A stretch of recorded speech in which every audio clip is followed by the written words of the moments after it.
歐洲就是3個字，叫做盤中飧。川普強鎖格陵蘭，直接對幹歐洲的本質就是 C5 戰略的推進。G2 裡面，美國跟中國雄踞世界的2大勢力，可是背後這個印俄日是沒有歐洲的，歐洲就是等着被瓜分。Ladies and gentlemen, welcome the host. 川普強鎖格陵蘭去幹歐洲這件事情的本質，就是那個被白宮所否認的 C5 戰略的推進。這個就是川普推的。去年11月，我們不是已經談了很多次了嗎 ？NSS 就是國家安全策略裡面所提出來的，但是後來白宮否認了。可是川普對這件事情的態度一直非常的曖昧。那你仔細看這所有的5個國家有一個共同的特點：第一個，人口一定要破億，人口不破億沒得講，要不就經濟強國，要不就軍事強國。那中美是經濟加軍事雙強國，印度呢，在經濟上去擊敗了英國了嘛，也擊敗了日本了。現在世界上呢，GDP 總量啊，第一美國，美中德印日，日本今年的 GDP 總量呢掉到了 4.25 兆，所以印度已經超越日本，成為世界上第4大經濟體了，即將來挑戰德國。那德國如果經濟再不成長的話，依照印度呢，連牛糞都可以轉換成 GDP 的策略，那基本上就上去了。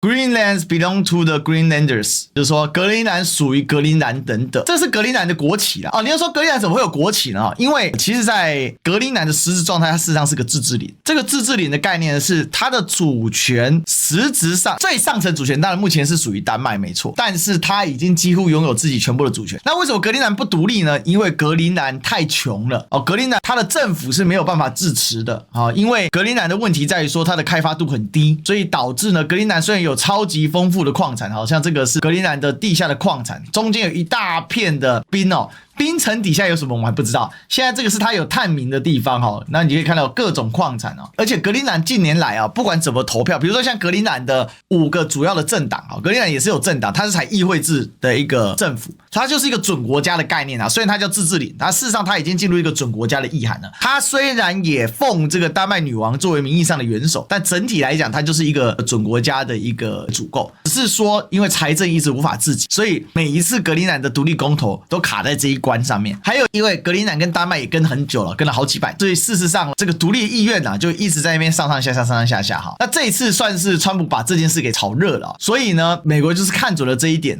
川普呢在1月4號的時候，他跟現任的丹麥首相弗德里克森，那弗利克森呢他直接就公開批評川普要再度取得格陵蘭的這種說法要求美方停止威脅丹麥。但是呢川普反其道而行他直接任命了路易斯安那州的州長叫 Jeff Landry 作為格陵蘭特使意思就是說我前面可能是嘴炮，但我現在我真的要來幹。你不要低估這個特使俄烏和談，我們一開始以為他是嘴炮嘛，什麼24小時、48小時、1個月，他媽講了一大堆，對吧？可是他真的搞了一個特使之後呢，他真的特使就真的在推果然川普忍不了幾天出大招了。他說直到美國能購買格陵蘭為止，直接對8個歐洲盟國加徵10%的關稅毫不拖泥帶水而且是2月1號就開始1月17號宣布，它等於是給你不到半個月的時間。除了格陵蘭宗主國丹麥之外呢，挪威、瑞典、法國、德國、荷蘭、芬蘭還有英國，這裡你就不得不佩服川普，真的玩得很狠而且這裡面非常好笑，因為挪威根本就不是歐盟成員國，但他没人在管的，他直接 po 了。大家也知道，因為事實上格陵蘭跟挪威事實上有一些歷史上的淵源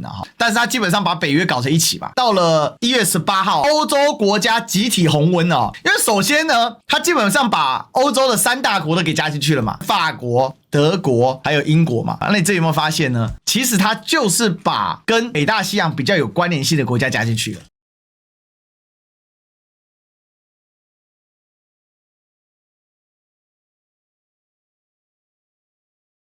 对川普來講，他並不在乎歐盟有誰，他也不在乎北約有誰，他的具體做法，他就是認為你阻止我，或你這是相關聯國家，你們就自己去想辦法。你有沒有發現一個很有趣的現象？所謂的8國，它其實是一種分化戰略，因為它的具體說法是，它不要讓格陵蘭被中俄所具有嘛。那其實歐盟裡面有一些國家也是面向大西洋比如說西班牙好了，西班牙這個國家也是面向大西洋而且呢，西班牙這裡有一個特色是，西班牙跟中國關係非常的緊密大家也知道，整個中國的汽車產業落地啊，主要在西班牙跟匈牙利，對吧？那你這次你這樣搞過來，你看沿海一岸，你這沒有什麼邏輯，你知道嗎？你說英國，那愛爾蘭呢？愛爾蘭也沒中槍啊，愛爾蘭小啊，那愛爾蘭小，那挪威、那荷蘭不也小嗎？所以我跟大家講啊，今天這整場你要謹記這個手牌，你就會知道今天所有事情啊，川普真的在玩。那邏輯是什麼呢？很簡單，他並不是要中俄。他拿格陵蘭真的是要對抗中俄嗎？不是，應該更精確的說，拿中俄恐嚇歐洲啦。那拿中俄恐嚇歐洲的目標是什麼？是要擴大他的勢力範圍，而且他要實質掌控，他不要間接掌控，他要直接掌控。當然，你說他這有沒有防範中俄？那也是，但是他想要整個美洲的全境，但是巴西卡在這裡很難處理啊。然後你也可以看到，因為巴西的一個反抗哦，基本上除了阿根廷這個瘋子之外，哦，其實大多數國家，包括智利都強烈的反美，所以呢，對於北美洲來講，因為他抓住了阿根廷這根釘子嘛，所以基本上雖然不能威懾南美全境，但大體來說，直接控制區域加勒比海沿岸，那包括委內瑞拉，還有這個以這個蓋亞那高地為核心，這樣劃開出去。然後呢，上次我跟大家講歐洲的時候，我就說東歐啊，大概的勢力範圍就是波三角已經實質上被放棄了，分界線在波蘭、捷克斯洛伐克、匈牙利、克羅埃西亞、塞爾維亞這一線下來，這一線下來。我跟大家講塞爾維亞在拜登的時期就4個字叫岌岌可危。進入川普執政之後，前期確實也形勢很糟，但你有發現翻過年之後，塞爾維亞全境反而相對安定多了，因為在塞爾維亞搞事的主要是那些 NGO， 那些 NGO 跟民主黨有着千絲萬縷的關係。可是大家也知道，民主黨的槓桿跟翹板是什麼？美國援助總署，所以事實上被川普給解散了嘛。那你仔細看，塞爾維亞、匈牙利、斯洛伐克這3個國家串在一起，都是相對親俄羅斯的，也相對有中有華的。就我之前跟大家講一線，從加里寧格勒到波蘭，然後到捷克斯洛伐克，到奧地利，到塞爾維亞這一條中軸線哦，這大概就是川普想象中啊勢力交界線。但是這條線哦，我所謂這條線，它不是直接從這條線切下去，而是說這是一個勢力範圍。這個以東的國家，川普可以不叫不在意，但該分的利益不能少。什麼意思？把烏克蘭分了，美國利益是不能少的哦。我在烏克蘭投那麼多錢，我得回收啊。那至於這條線以西的，那就是小弟還講的好聽一點，要貴。所以這線一畫，你就知道為什麼他用關稅去打的國家是哪幾國。你看哦，那西班牙在這裡，西班牙跟中國很親近，那理論上順手逮他不是很好嗎？那川普理解邏輯不是這樣啊，他就不是要對付中俄嘛，他是要劃分勢力範圍。在他的理解裡面啊，把勢力範圍劃分完之後 ，G2 就完成了。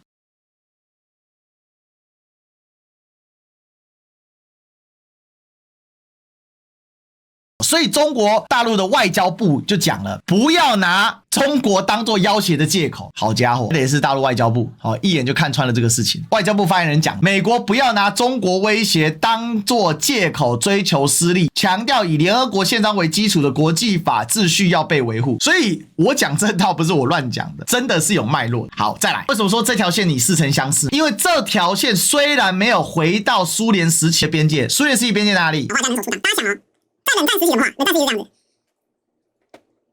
對，然後呢，這裡畫過來，對吧？這是海上，海上我就不畫了。然後陸上，好，橘色的是什麼？橘色的是蘇聯時期的勢力範圍。我們可以這麼說，就是我們所謂的鐵幕嘛，對不對？那你想，我們剛才畫的那條線什麼？那條線在哪裡？那條線從加里寧格勒拉一條線貫穿到塞爾維亞，這樣對不對？隨便這個勢力範圍都比什麼？來，這個橘色還有一條沒畫到。蘇聯的時候，芬蘭偏向中立，但是基本上這個應該是這麼說啊，芬蘭屬於一個緩衝帶。但是呢，你看這條勢力範圍，除了芬蘭之外，那這個地方呢，3小國變緩衝帶了。對，感謝，你看，謝謝大家。對，你看，然後你看哦，冷戰之後的俄羅斯的勢力範圍到哪裡了？剩白俄羅斯，然後烏克蘭變緩衝帶，對不對？然後呢，格魯吉亞也跑掉了，現在亞塞拜然也跑掉了，對吧？那冷戰之後，這個紅色是什麼？我們可以看紅色啊，這個應該是，我們看一下，拿那個 color 好了 ，pass color。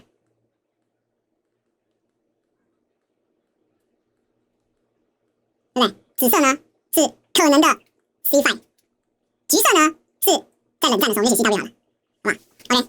所以 C5 是川普要的，後冷戰一開始界限在這裡，冷戰的時候界限在這裡。你看，其實對於俄國來講，它是大幅的後退嘛。那既然這樣的話，那我咋幹呢？自然而然哦，俄羅斯他是怎麼說的？你看哦，克里姆林宮的說法啊，美國如果取得格陵蘭，川普將寫入歷史，但克里姆林宮避免替其背書是否合法、是否可行，並並由俄國外交部反批西方把格陵蘭議題說成是防中俄的雙標，這就是有趣的地方。中國是一眼看破了川普的 C5 戰略，這得利最大的是俄國啊，但是你呢，還批西方說你怎麼可以把防中俄這件事情，這是個雙標啊，這是實在啊，這是路透社去報道，你知道嗎？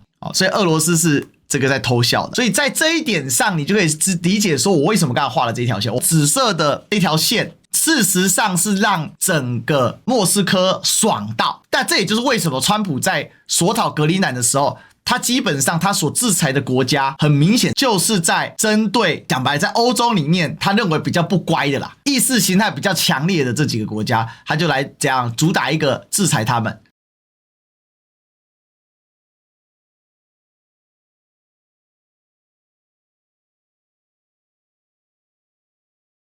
整個歐洲國家是怎麼去反制這件事情的？因為川普目前來說，他並不想要直接出兵。就如果套一句邱世清老師所說的，那很簡單嘛，美國軍人只要走出基地，打開大門，然後去把格陵蘭的旗幟降下來，把丹麥旗幟降下來，拉上美國國旗，這事情就結束了。這是為什麼川普不採用這個策略呢？他要的還是不打破，他要的是不打破北約跟二戰體系的方式來完成。如果真出兵就完了，因為這個等於說北約是什麼集體防衛體系嘛，結果你不但不集體防衛，你還得打自己人。所以為什麼要透過關稅去壓迫？很簡單，因為我就是要用一個暴力的手段，但我依然是走條約體制。所以呢，你就看到啊，1月18號的時候，歐洲開始出現集體反制跟協調動作。那歐盟呢，前所未見的反制手段，召開緊急協調。英國首相斯塔默也跟丹麥歐洲執委會主席、北約秘書長跟川普通話，表達對關稅懲罰盟友的反對。可是有效嗎？最主要的問題是，歐洲是真拿不出方案哦。面對這件事情呢，當然第一個，如果你歐洲要應對美國的話，那你至少你要表現出一個強悍的決心。為了回應美國總統川普呢，歐洲組成了一支歐洲聯軍，代號叫做北極耐力，總共派了50個人，叫做8國聯軍。我跟你講最好玩的哦，歐洲人啊什麼不會啊，他們打筆仗最會。他們已經在維基百科寫了一個條目，就叫做北極耐力，然後呢就大張旗鼓在維基百科上寫，我丹麥先期呢，我會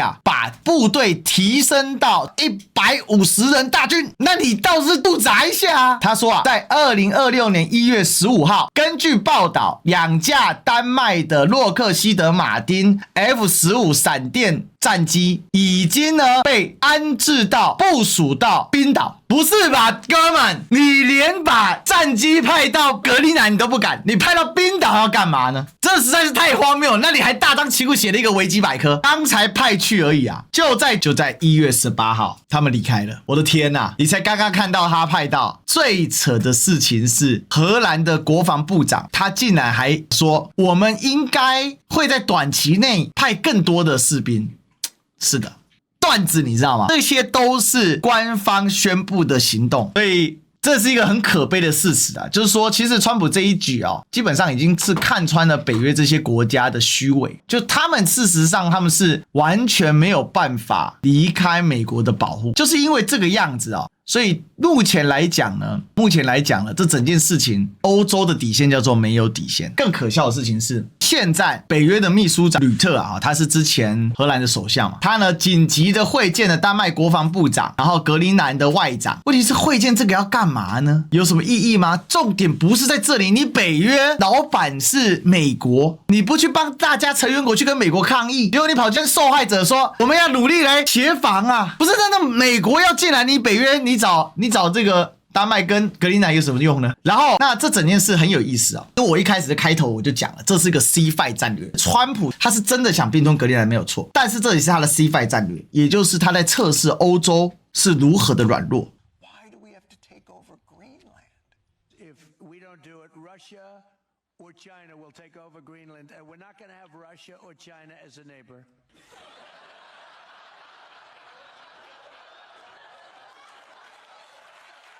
美國現在呢，他要的是我把這個世界格局轉換成對美國更加安全有利的 G2 格局。所以呢，在基於這個 G2 格局呢，首先第一件事叫界定勢力範圍。所以美國要的是什麼？南北美洲還有歐洲的一半。非洲目前美國比較沒有辦法施力。再來呢是亞洲，亞洲的話，日本還是頂在這裡，但我基本上我可以一定程度的退哪裡呢？我可以一定程度的退到這個關島，但是呢，在不觸及從二戰以來的這樣的世界的一個格局布局。那所以我這就是我美國的安全法了嘛。日本作為我的底線，然後從日本拉一條線往後就是第二島鏈。第二島鏈呢，我就把關島建設成一個核心中樞。我跟你中國拉得夠遠了吧？所以誰一定會被放棄？賴桑一定會被放棄。所以為什麼李在明這麼快就跑了？你以為李在明看不懂嗎？李在明是看得很懂，所以他跑得很快啊。所以他為什麼要格陵蘭？而且我上次有講了嘛，美國拿了格陵蘭，加拿大壓力就來了。來，加拿大總理去哪裡了？卡尼去哪裡了？卡尼就跑到北京去了，不是嗎？所以加拿大當然不是真心的去找中國嘛，加拿大怎麼可能衷心找中國？加拿大現在是為什麼？講白了，現在因為美國太壓霸了。然後講一個歷史，大家知道加拿大跟美國是打過生死存亡之戰的。你去查一個戰爭叫做英美戰爭甚至被美國人稱為叫做第二次獨立戰爭。因為那一次啊，當時屬於英國自治領的加拿大，英國殖民的加拿大呢，英國的部隊加加拿大的部隊一口氣打進了華盛頓啊，還一把火把華盛頓給燒掉了，白宮也燒了。那為什麼打英美戰爭呢？因為英國跟美國始終在整個北美地區，他們就是徹底的一個對立的狀態。